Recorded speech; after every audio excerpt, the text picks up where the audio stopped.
Interview of Chris Fretz. This interview is being conducted by Adrian Hill and Jennifer Seavey from the Wright State University Veteran Voices Project. This interview is being recorded at Wright State University in Dayton, Ohio. It is 12:40 p.m. on October 6, 2015. All right, Chris, when and where were you born? I was born July 7th, 1969 in Tiffin, Ohio. Okay. And who were your parents and what were their occupations? My parents are George and Kayleen Fretz, and my dad worked at GE for 20-some years until they closed it down and moved the factory to Mexico. Then he was self-employed. And my mom, she works for this, well, she worked for the School of Opportunity at the time, driving bus and working directly with the people that are there. Okay. So where you were born, did you grow up there as well? Oh yeah, I grew up there till I was 18, until I joined the Marine Corps. Okay. Did you have any siblings? I have 4 brothers and 3 sisters. Okay. And did any of them? Yeah, that's a pretty big family. So did either any of them enter the service? My the brother that's a year older than me, he went in the Marine Corps first. Okay. Because when I was a junior in high school, I tested with the Navy. I was about ready to join the Navy, and I took the ASVAB with them. Went up to Cleveland. That's where the MEPS is, where we live. Did all that with the Navy, and then my brother joined the Marine Corps because he graduated a year before I did, and he went in right after high school and go to the Marine Corps. It's better. So I looked at the uniforms and said, okay, I like their uniforms. They're cool. So that's why I joined the Marine Corps. Okay. So it was a uniform. Yeah. Yeah. And my brother, of course. I was actually same. I was about this close to going to Marines because the uniform alone really. Yeah. It has an effect on people, I think. But, yeah. Okay, so did you went to the recruiting you did through the Navy and everything, and then then I had to do it all over again with the Marine Corps. Oh, so you had to start from scratch again. Yeah. Well, not really start a lot of the stuff over. Just like how you go in, you have your time in. So when you graduate, you can be like a E2, E3, or whatever. Right. I kind of gave all that up to go to the Marine Corps. So. Okay. So how long after you actually signed the paperwork and swore in did you go to basic? It was about 6 months. Boot camp, I mean. It was about 6 months because I was still 17. My mom had to sign the waiver so I could go to boot camp. So did you finish? You had done it while you were in high school then? Yes. Okay, gotcha. Okay, so what was that like? I guess leaving. How did you get there? What was did you drive? Take a bus? We drove. Well, I guess it just my parents drove me to the recruiter station, and then my recruiter and we drove up to Cleveland. I believe we flew out of Cleveland. Okay. It was a long time. It was like 30-some years ago. So it's a lifetime ago, and with my memory, it's pretty bad. But no, we drove up to Cleveland, got on the plane, and when I flew there, then for some reason they when I landed in North Carolina, because I went to boot camp at Parris Island, South Carolina, and you land, it's like midnight, and then they don't take you in on base until it's like dark. You're in the middle of nowhere. You don't know where you're at, and you wait in this room, and it's kind of like this room right here in the airport until they come pick you up on the bus. I guess once they get enough people, they get like 20 or 30 people. When they all come in, then they drive us to the recruit depot. Okay. So what was I guess what was going through your head, I guess, on the way out, leaving home? Yeah, had you been away from home at all really before? Or? Not really, not by myself anyway. Sure. So no, just I kind of expected. I knew what to expect a lot because of my brother. Right. He told me a lot what was going to go on. They play a lot of head games, so that and all wasn't that bad. I was more worried about the physical aspect. But when I got to boot camp, that was nothing compared to. The physical aspect wasn't nothing compared to my wrestling practices because I wrestled in high school my freshman and sophomore year. So, really, it was all about the mind game where they kind of break you down and build you back up in boot camp. Yeah. So. How'd you handle that? It was. I guess I was okay. I mean, it kind of made me mad sometimes, when they get in your face, scream and holler and stuff like that. But, for the most part, because. What was that movie that came out right before I went in? I think it was Full Metal Jacket. I think that was a movie, and I watched that movie like about 2 weeks before I went to boot camp. So it was just like, oh, this is what I'm gonna expect, huh? So I handled it for the most part pretty good. So you think you adjusted well to the military lifestyle? Oh yes, definitely. I like the structure. Sure. It's, you know, just growing up with a big family and everything, you kind of have to all be organized and you know, have a structure to everything. So it kind of fit right into it, because if not, I would be like wandering off into no man's land. So sure, I can understand that. Yeah. Okay. So, do you remember specifically any of your drill instructors? I can see their faces, but I don't know names. I'm Okay. so bad with names, it's crazy. But I know some of the one. My senior drill instructor, of course, he was cool. You know, short little guy. You know, Mm-hmm. but this Sergeant, that's right. It was Sergeant Simmons was the one I didn't like. Mm-hmm. My brain's coming back. He was the mean one, Mm-hmm. and we all like, you know, in boot camp, all of us are like, man, if we ever see him on the outside, we're gonna kick his ass, you know, things of that nature. Because he always liked to, you know, right before you go to lunch or right before you go to dinner, or at 3:30 in the morning when you're getting, you know, throwing the trash can down the squad bay. Mm-hmm. We had sand pits right outside our barracks, Mm-hmm. and they'd like to take us there, you know. And I went there in July, so it was hot, South Carolina, hot and muggy. And then they take you in the sand pit and roll you around in the sand before dinner, so you got a mouthful of sand with your, you know, with your lunch or dinner. So it seemed like that happened every day. So Okay. Do you have any other memorable experiences? I did another one. A buddy of mine, we made, you know, a buddy of mine in boot camp. He got a care package, and somehow, I don't know how it did, but he got it through. So it was like Twinkies and candy bars, and you know, and you don't get none of that in boot camp. You get whatever they feed you, 3 meals a day, and that was it. Well, we were eating it, and the guy caught us. You know, one of the drill instructor. So they put us in this room. It's called the big gear locker. It's about this size. Closed the little double doors, and then they drilled us for like an hour or two. You know, all this, and then they had a drink canteen. Make sure you drink your water. So they made us drink 2 canteens of water, like back to back. And then he was doing push-ups, and I was like, I'm gonna throw up. I don't care, just keep moving. So, you know, he has nice little patent leather shoes, so I just threw up all over his shoes on purpose. What that? And I was like, you told me to keep going, so I did. So I had a little bit of an attitude even in boot camp, but that was probably the most memorable one, you know, when they take you in there and close the doors, and I got my payback. So That's pretty funny. Okay, so did you pick your, what do you guys call it? Is it MOS? MOS. Is it for you guys? Okay. Yeah. So did you pick your MOS prior to getting there? Yes. What was it? Cook.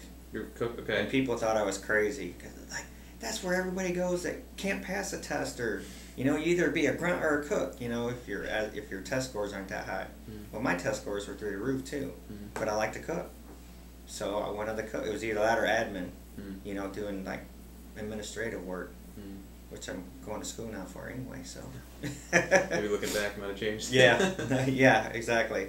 But yeah, I picked my MOS. Okay, so go ahead. Oh, no, go ahead. So after you get done with boot camp, then you guys had a graduation. Did your family come out for that? Yeah. Okay. Yeah. And then what? After what after graduation? I had like, I think a week. So I went home for a week and then flew back to North Carolina, because that's where the MOS school was for the cook, 3381. So, and that school was 14 weeks long, I think, 12 weeks long, something like that. So that was at Camp Johnson, North Carolina. Okay. It's not there anymore. Okay. Neither is Camp Geiger. Well, Camp Geiger's still there, and that's where I was first stationed when I joined my unit. But that is now the infantry training. So. Okay. So how was the MOS school? Oh, that was cake. I barely remember that. I just flew right through there, because that was in the wintertime too. So I mean, the worst thing over there was all the roaches. The biggest roach in the world was caught at Camp Geiger. and the guy, I guess the one dude, he was on security duty. He didn't know what it was. He shot it with his .45. I mean, this was years and years and years ago. So, but yeah, they were tearing up the floor in one of the barracks, and that thing came out of there. So. Okay. That's interesting. little things, huh? Yeah. Was that when you were there? Mm-mm. Okay. Oh no, that was probably about 20 years before I was there. So oh, okay. It was probably in the 60s or early 70s. So. Okay, so so after your AIT school, then what? Or your MOS school? Just went straight to my unit. Which was in Camp Geiger, North Carolina. Okay. It was 1st Battalion, 8th Marines. That was the unit, and when I joined, it was in '87, the Beirut bombing, which is actually the anniversary coming up in a couple weeks. That was the unit that was there. It was 1st Battalion, 8th Marines when they got blew up in Beirut, and a lot of those guys were getting out as I was coming in. So there was a lot of tension in the air, even 4 years later, because that happened in '83. So 4 years later, it was just weird. Was it that like feeling that like since you weren't there with them, right? You weren't anything pretty much. Yeah, it's just like, and then he's like, don't talk about it, don't say anything. People are just kind of warning you. If you see these people kind of enough and stare and stuff like that, just just don't say anything about it. So. Okay, so what was it like there? I guess how long were you there? I was at Camp Geiger I was with that unit for 5 years, but I was at Camp Geiger. I got there in like November. We were only there a few months, because that's when they were transitioning to the infantry school. Okay. But I was there, and then we went to. As soon as I joined, it was like a month later, we were getting ready to go on a med cruise. We call them med cruises. Where you go around Europe on a ship and just sail around with the Navy. Is that like on a MEU? Is that the same thing? So you were on a MEU with. Yeah. Okay. So that was only a few months in. Yeah, I was there about a month, and then we went to Puerto Rico. Came back for a month. We all took leave, a couple weeks leave, and then came back. And then in January, February, we left for 6 months. Okay. So were you like in any kind of serious relationship at the time? Yes. You were? So was this, did you have a lot of trouble trying to maintain that while you were going back and forth? Oh yeah, I mean long distance relationships suck. And I tried it, and we were a few months into it, so, and then, after I got back from that float, I found out she's cheating on me and everything like that, so just broke it off. Sure. And then from there I just was like, no more relationships until till I'm out. Yeah, till I was close to getting out then when I met her. So. Okay. So how did you I guess communicate then while you were on that? Well, it's a lot harder back then. All we could do was write letters. Okay. I mean, we did make phone calls. Like if you hit port, you buy a phone card, and call. I call mom and dad, and tell them, hey, I'm here, I'm all right. Everything's going good, things like that. But it's not like now where you can email or text or whatever, so it's a lot harder. How was that experience for you? What did you call it when you were on the boat? Med cruise. Med cruise. How was that experience overall? It was okay. I mean, when you're living with 1,500 people on a little tiny boat, gotta get used to. Gotta get your sea legs, they call it, because the first week or two, if you've never been on a ship, you're gonna get sick. I don't care how well you are, unless you're just naturally, not being able to get seasick. But the first when we were coming back from Puerto Rico that first time, we got caught in the hurricane. I think it was Hurricane Hugo, the big hurricane. We were running from it. We were trying to get back up to Virginia, because that's where the ships were. And we had to be all strapped down to everybody, and even all the Navy personnel, unless you were driving the boat, you were ordered to your rack, and they have little like buckles and stuff where you just strap yourself in, because the ship was moving around that much. That was crazy. So I mean, what, you're just laying there in your bed hoping it doesn't. And I'm thinking, oh my God, and I got 6 more months of this. I'm gonna kill myself if I have to deal with this for 6 more months. Oh, so you weren't even worried about the boat flipping. You were just worried about I having was to so deal with sick, this. I didn't care. I was just like, I can't. Oh my gosh, I'm like, how am I gonna make it through 6 months? Yeah. That's what I was thinking. Did it get better after that? Oh yeah, it's just like once we got the port, and then once I got back on a month later, never got sick again. So. Okay. And how long was that total? The whole time you were on that? 7 months. 7 months. Okay. And that was, I was on the USS Iwo Jima. Okay. It was the LPH-2, so that one's no longer. They decommissioned it, and actually it got decommissioned during the Gulf War. Okay. And it broke down. So, well, it was always breaking down, but it finally broke down, caught fire, and then they brought it back and decommissioned it then. Sure. Okay. So, after that then, what was next? We just came back. We went from Camp Geiger to Camp Lejeune. Mm-hmm. So we were in Camp Geiger, you're an open squad base. So in as a cook, you have different hours in the grunt unit, because I was in the grunt unit. So they didn't do nothing all day long except train. You know, they woke up at 6 o'clock and trained all day and went to bed, 9, that lights out. But as a cook, you got different hours, and it was really hard, because we had our own little, we had to square it off and put blankets up, and, they weren't allowed, we didn't have to get up when they got up, because they knew we worked different hours. But when we moved to Camp Lejeune, we had 3-man rooms. It's like the Hilton. Mm-hmm. Going from the open squad bay, the 3-man rooms, it's like a little apartment. Mm-hmm. Well, not apartment, but like a little hotel room. Sure. With 3 beds and your own bathroom, and it was, for us it was great, because they we had a little thing on our window where they don't knock on our door at 0600, like, come on, let's go, let's get up and PT. Mm-hmm. I'm a cook, leave me alone. Okay. So they would just leave us alone, but sometimes we did have to get up and PT with them. Okay. So how long were you at Camp Lejeune? I was there for another 4.5 years, but we moved every time, because we were back for about 12 months, and then we went back out on another med cruise, and that was in 90 and 91, and then 88, 89 and 90 was the second med cruise. Same ship. We got the same MEF 22nd MEU, I think, 23rd, but it was the same one. So I knew everybody when we got on that ship. I knew right where I wanted to go and right where I wanted to work. They never say don't volunteer for anything. Well, it's like, I'm going to volunteer. I'll go work up in the wardroom, which is, the wardroom is for the officer mess. So I only had to feed 100 and some people, all the helicopter pilots, because the Iwo Jima was a helicopter carrier.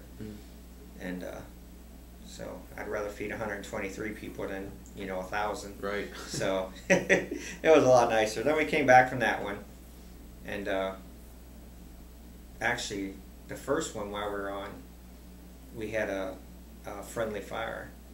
They were checking out this new weapon called the Sea Whiz, and they were practicing, and they thought they were done, and the target flew behind our ship, but the gun was still active, and it followed the target and shot out our bridge, killed our navigator, killed one of the enlisted people up there working on the bridge too.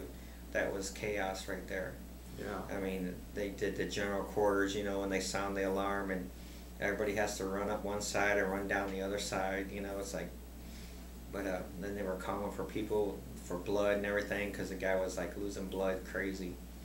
And then when he died, we have a cooler called a dead man's cooler. Of course, it's right where we were working. So we knew a body was in there for, a few weeks until we got to port and they could ship him home. Yeah. And I know exactly, because they were like, you got to clear that out. I'm like, why? Cause, just do it. We knew. So, yeah, it was just right there. It's like, ew. Yeah.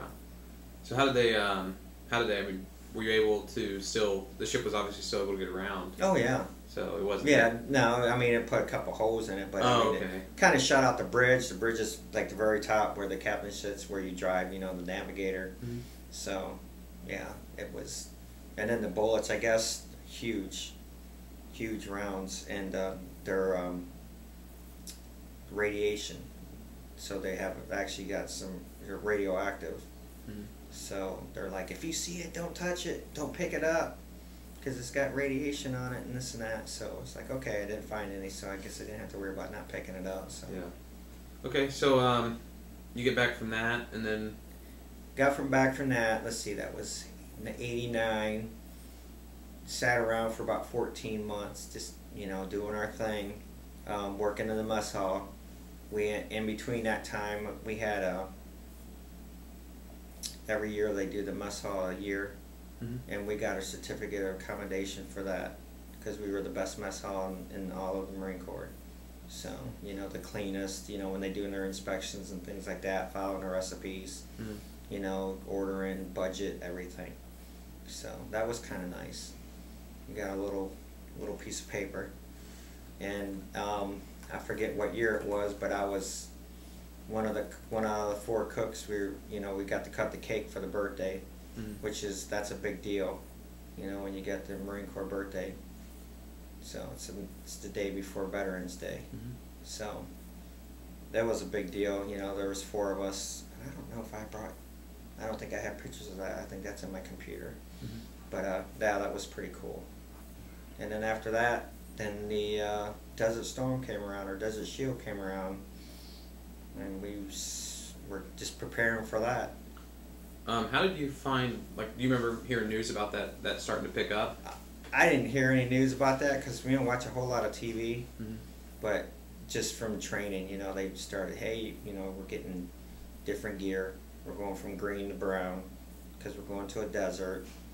And they've thrown a bunch of pills down our throat, shooting us up, and with a bunch of medication for anthrax and the nerve agents.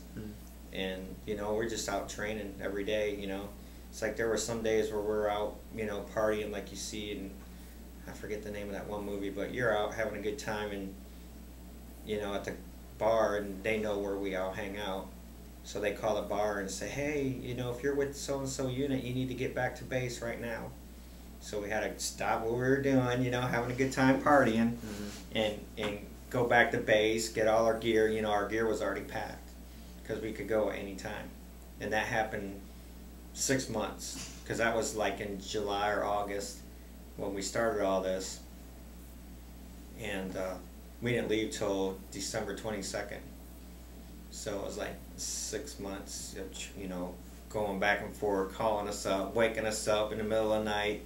Okay, all right, stand down, go back to your racks. He's testing you? Yeah, to see if we were prepared and ready to go at a moment's notice. Okay. And then finally, 3 days before Christmas in 1990, they ship us out.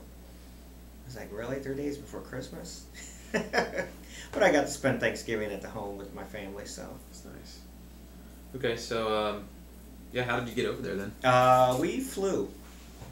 We joined, I was a commercial airline, 747. I think it was Southwest Airline. I know that's what we flew on the way home, was Southwest. Mm-hmm. And landed at the airport, got on these, 5 tons, and we were in the middle of nowhere. I mean, you couldn't see nothing. It was so dark and black. You couldn't see nothing. You wouldn't be able to see your hand. Mm-hmm. It was weird because we were like, where the hell are we? Because it was like midnight when we got there. When you got to Saudi? Yeah, when we got to Saudi, and we just rolled our racks out, rolled our sleeping bags out, and slept. And when we woke up, we were like, wow, it was amazing how many all these other troops, all these other tents that were up, and this and that and everything. It's like you couldn't see any of that until daylight, and then you get up and it's like, holy moly. So, and then when we first got there, we were actually in an old oil refinery type thing, so we actually had air conditioning, and it was like a little, like a little barracks. We had air conditioning, but then we had to dig our bunker outside the window. They're like, well, if the siren goes out, because the Scud missiles may go off at any time, he was just shooting them off left and right. Saddam, he was shooting them off left and right, so we had to dig our little hose out right outside the window. And I don't know if I have a picture of that either. I know I have that on my computer too, but But, you know, with our bunker, and we had little sandbags up and around, you know, because if the siren went off, yeah, stop breathing, put on your gas mask, because they were loaded with nerve agents or whatever the heck you could get a hold of. And, you know, and then start breathing, and then go from there. You know, grab your weapon, stop breathing, and jump. Grab your gas mask and jump in the hole.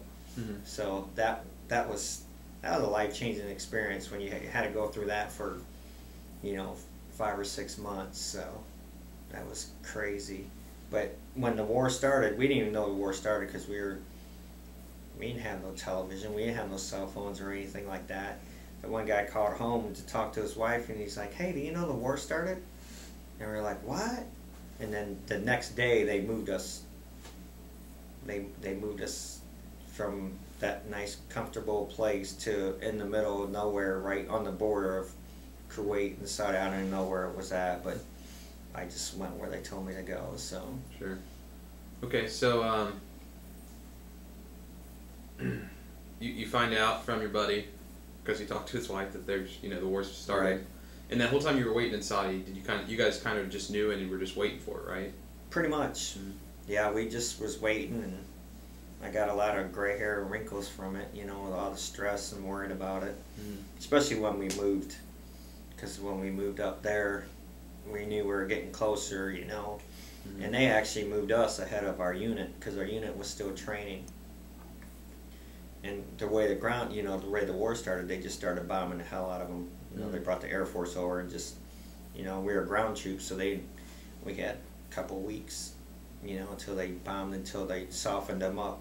So they moved us ahead, and we were in tents. We had like 6 different tents. We had a different tent because we were cooking.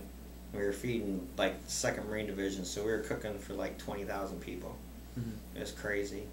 And each tent had its own, whole tent for vegetables, one for meat, one for starch, one for gravy. Mm-hmm. We just packed all the stuff up. Packed up all the, all the food, and they came by with their little trucks and picked it up, and then brought the old stuff back, and we had these little burners called the M2 burners. There's pictures in there, but they were run with unleaded gasoline or kerosene either way, and they were hot. Mm-hmm. It was crazy because it's already 100 degrees over there, and you're in this hot tent. Mm-hmm. Meantime, they were building a building. They were making the engineers were making a building for us, to put all our stuff, because we didn't know how long we were going to be there, mm-hmm. Temporary, because the tents kept on catching on fire, and when it's up for a few weeks, it's so dry in there, those things went up like a cartoon and mm-hmm. went poof, that quick. Yeah. And it was funny because I was looking, I wasn't in the tent, but I was in the next tent, and I looked out, and I just seen all these people just dive out. Scared me. Scared me too. We're back from a short break with the interview with Fretz. Go ahead. But anyway, you see all these people diving out of the tent, and next thing you know, it's like phew, the tent went up in flames that quick. And about a week later, we moved into our little makeshift. It was like a Quonset hut. Mm-hmm. And they actually had running water and things like that, so that was like a luxury. They have running water in the middle of the desert, so. But we moved into there, and then that's when, like right after that's when they started setting all that oil wells on fire. And we were just standing around, walking back and forth, moving things, from our tents to the building. And next thing you know, it's like I got a picture of that, and it's like midnight. It looks like it's midnight in the middle of the noon. It was noon. It went from a nice sunny day to black as midnight, and then it's started hailing, and that freaked me out. I was just like, what are we supposed to do? Where do we go? What do we do? Do we keep working? Nobody knew anything. Because who knew they were going to set all those oil wells on fire? And then black stuff starts coming out of the sky. It's like raining oil. It was weird, really weird, and. I was like, if I see frogs, I don't know what I'm going to do. I'm just going to start running, and I'm not going to stop. Frogs or crickets or whatever. This is the end of the world. Yeah. But yeah, it was crazy. And then the one night, evidently because we were ahead of our own unit, we didn't know the Iraqis were as far advanced as they were. So they started bombing us. And next thing you know, the Air Force come in. They started laying napalm and it shook our racks for like 2 days. I mean, we were just laying in our racks and just shaking all night long because we didn't have to cook then because the war started. And then they sent the ground troops up, and of course they didn't send us because we were supposed to be in the back and the rear with the gear baggers and taggers, because we had probably 100 and something coolers lined up. And you know, we're like, what the heck? We don't need this much food. You know, everything's dehydrated here. Just add water. What's all these coolers for? And you know, they never told them, but it was for all the dead bodies that, you know, if it happened to happen that way. But thank God it never happened that way. You know, we had over 100 makeshift coolers to keep the bodies so they wouldn't rot in the sun. So that was kind of crazy, and I'm glad that didn't happen because that would have really messed me up. Yeah. So. Okay, so anything else about, like, you know, once the invasion started, anything? I mean, after that, I mean, it went so quick after the invasion. We came back, and then they moved us back. It's like they built that big old building, spent $1 million on it, and then we were only there a couple months or a couple weeks. But we moved back to this other kind of staging area right by the airport, and we're just waiting on our turn to go home. So I mean, then it was okay, you know, because we were like just chilling. We didn't have to really do anything really hard. So I worked at night till like midnight. Then I would be done, and then I would just sleep until it got too hot to sleep, which was about 7 o'clock in the morning when it got about 100 degrees. It was just too hot to sleep. So you just kind of get up and hang out and do whatever you needed to do. Then we finally got our plane ride home, and that was great.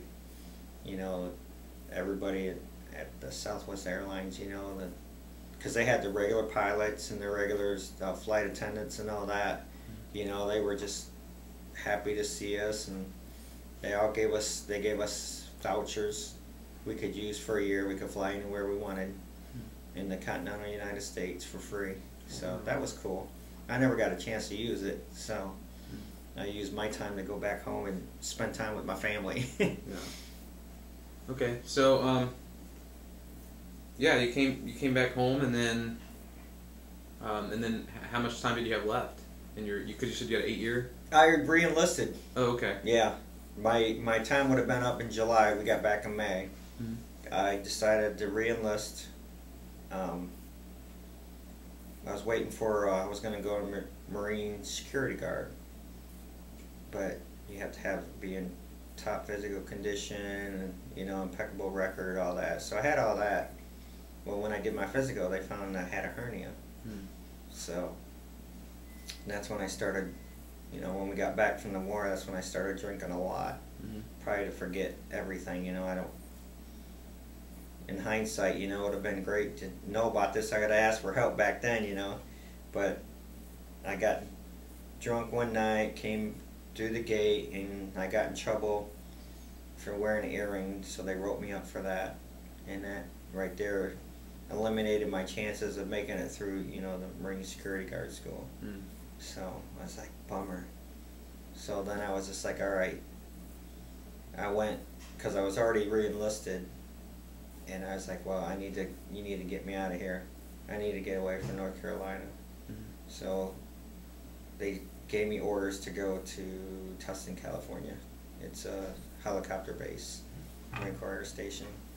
So while I was waiting on that, they sent me to another unit because my unit was getting ready to go again. So we were never sitting still. I think 10 months in the States out of the 5 years I was there. So, because we were always going.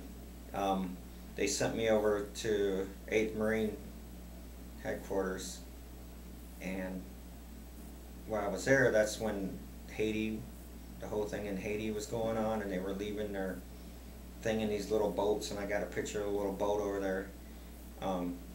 In these little boats, they were leaving Haiti, going across the open ocean to Cuba, to go to Guantanamo Bay. So I went down there for 3 months and helped out. That was a lot of fun. I didn't do a whole lot of work. It's kind of like babysitting type thing, you know, just making sure they weren't doing anything and acting up. Because we had a bunch of tents set up, and there's thousands of people that, I don't know how they made it across the open ocean like that. It's kind of like the whole thing over in Europe right now, where they're leaving Syria, going to Europe. It's like they're doing the same thing as what happened there back in 91, yeah. Because I was there for 3 months in Cuba. Cuba was hot too. I was there in March and it was hot. But we did that, and then they finally got things going, and I left there, came back, and then I got my orders about a couple weeks later to go to California. Okay. Did you do anything? Just did you end up Just doing more med? What did you call them? Med cruise. Med cruise? No, I didn't do it. Because I have my time in, and it's because you have to have over a year. I don't know if it's like that anymore, but once you get your year of overseas sea service duty, you didn't have to do it again. So I didn't really have to do anything. I didn't have to go anywhere. I didn't have to do anything. And so I never got orders to go overseas again. And then if I were to re-enlist it again, because I just kind of, the 2 years I was in California, didn't really do nothing. Just went to work and came back, and nothing exceptional happened to me there, should I say. So it was kind of boring. I got in a lot of trouble, but because I never went anywhere, never left. I was just like, oh my gosh. And then when it came to time to re-enlist again, I was like, you know what? No, because that's when I met my wife in March, and my enlistment was up in November. And they're like, oh, you're gonna re-enlist. I was like, no, because where I was at now, then I was working in a mess hall, but I was working as a storeroom clerk. It takes about 6 months to train somebody to do it the way it needs to be done. And I gave them plenty of time. It's like, I'm not re-enlisting, I'm getting out. Because I already found a job working as a banquet chef, in a fine dining restaurant in California. So it was nice, really nice. And they never replaced me. I was just like, oh well. So, but yeah, as far as re-enlisted again, I would have had to do a B-billet service, which is either go overseas, become a recruiter, or become a drill instructor, and I didn't want to do any of that. Yeah. I was like, no, I don't want to do either one, especially drill instructor, because they have to be up and not get any sleep. My brother-in-law was a drill instructor for 3 years, and I was like, man, I don't know how you did that for 3 years. So, but he did. Okay, so what happened after you got out? I got out and I went to that restaurant. It's called the Summit House Restaurant. It's banquet chef. I was there for about 2 years, and that's when I met my wife. We were together, and about 1.5 years after I got out, we were pregnant. It's like, well, we're not making enough money to live in California. Even back in '94, California is expensive to live. So it's like, well, why don't we just move to my hometown, Don't have to worry about gangs or anything like that, It's a nice place to raise a kid. It's peaceful, it's quiet, nobody will bother us, and it's cheap. And I can work and get a job at making the same amount of money as I am here. So that's when we moved back to Ohio. And we moved back to Tiffin, Ohio for a few years. And that was about it then. Okay. So do you think like the skills you learned as a cook while you're in the Marine Corps kind of transitioned for you to this? Oh, definitely, yeah. I mean, with all the experience that I had cooking there, I could get any cooking job I wanted, especially with the military experience. Yeah. The discipline and everything that I had when I went to, any job I could, any cook job, I always was hired. So that was pretty nice, And that's one of the main reasons when I chose to be a cook and not a grunt. It's like, well, I can't use that if I ever get out. How am I going to use that skill? Okay, I know how to tear down a weapon and shoot it.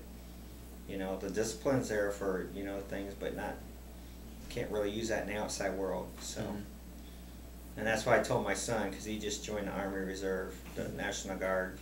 He goes to boot camp in December. And I told him, I was like, do something that, if you're going to do something, do it that you can use in the outside world. Because he's using that to pay for the last few $1,000s that he needs to go to UD. So, but yeah, they're going to teach him how to drive a truck. He's like, I can get my CDL, at least I know I can drive a semi, When I get out, if I can't find a job right away, I drive a semi, so. Okay. So, since you got out, have you been involved in like VFWs, AMVETs, or anything like that? No, when I got out, I was just probably about the first 10 years, I just didn't want to have anything to do with the service.